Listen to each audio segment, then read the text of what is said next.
As I mentioned earlier, one of the reasons our governments go along with this madness is because they're being blackmailed by corporations that can threaten to pull up stakes and move to another country, taking jobs with them. Another reason is that governments look at GDP growth to measure economic health and societal progress. But GDP actually simply measures how much money is changing hands, not how well society is doing, not how efficiently products are being produced.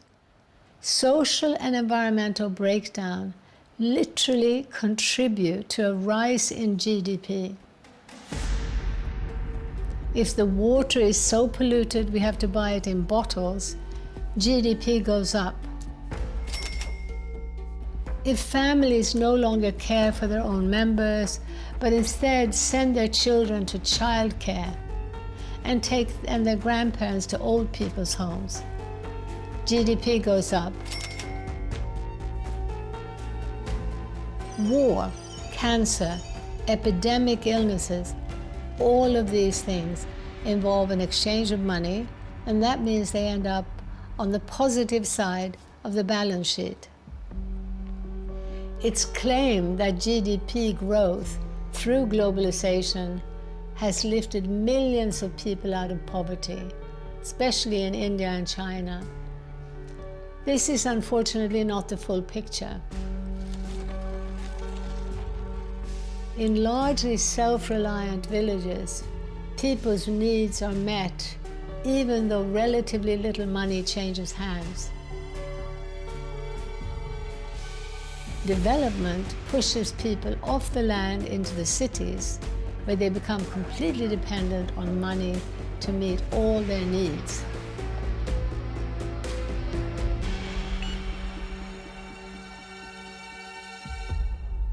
Because even $1 a day in income may be more than they previously had in the village, per capita GDP rises, and it's assumed that people are now much better off. But when you consider how long they must work to earn enough to survive, if you consider their working conditions, the quality of the food they now eat, and the quality of their housing, then the much touted success story of globalization's success becomes a lot murkier. There are similar trends in the so-called global north in the industrialized countries. My colleague Juliet Shaw documented how between 1970 and 1990, even as the USA's GDP was booming, the average American ended up working 1 month more per year just to stay in the same position. As the competition of the global economy grew, so the demands of work increased.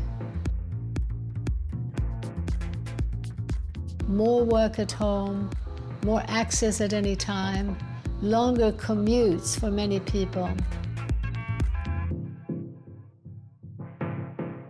When people are forced into competition for jobs, for resources, for housing, the worst of human nature comes out. The stress leads many to become intolerant, xenophobic, and mistrustful of the other, of immigrants or different ethnic or religious groups.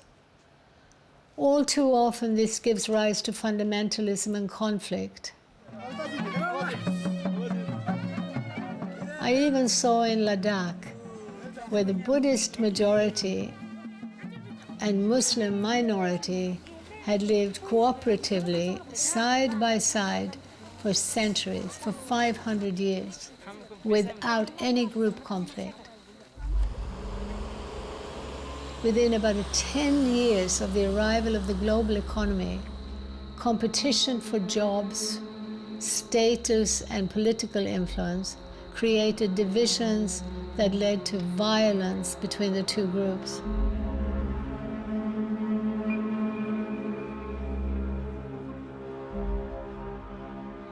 A a very gentle Buddhist grandmother who a decade earlier had been close friends with her Muslim neighbors, told me, "We have to kill all the Muslims or they will finish us off." Another major impact of globalization is the undermining of rural life.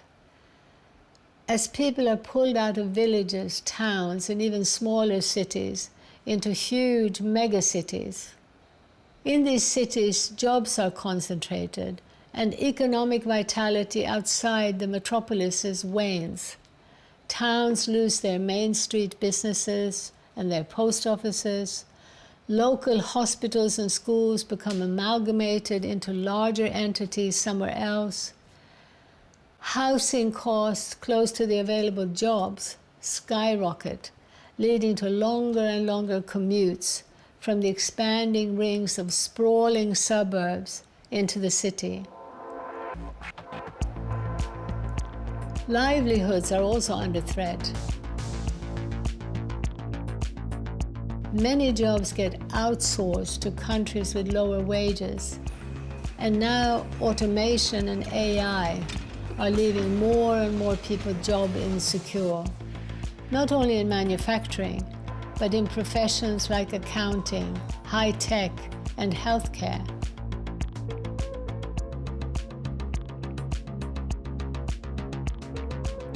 Young people especially are being pushed into a gig economy with no job security or benefits.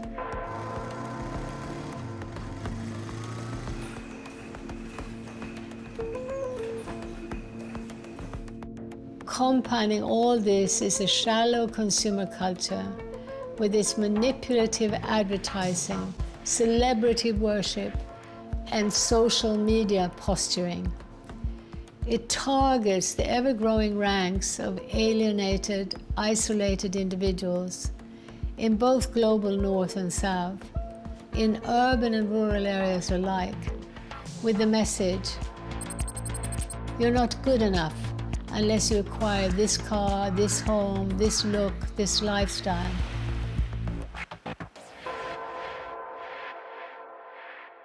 Community breakdown, along with heightened competition and pervasive consumerism, explains one of the most devastating trends of our time, the epidemics of depression, anxiety, and suicide worldwide, particularly among young people.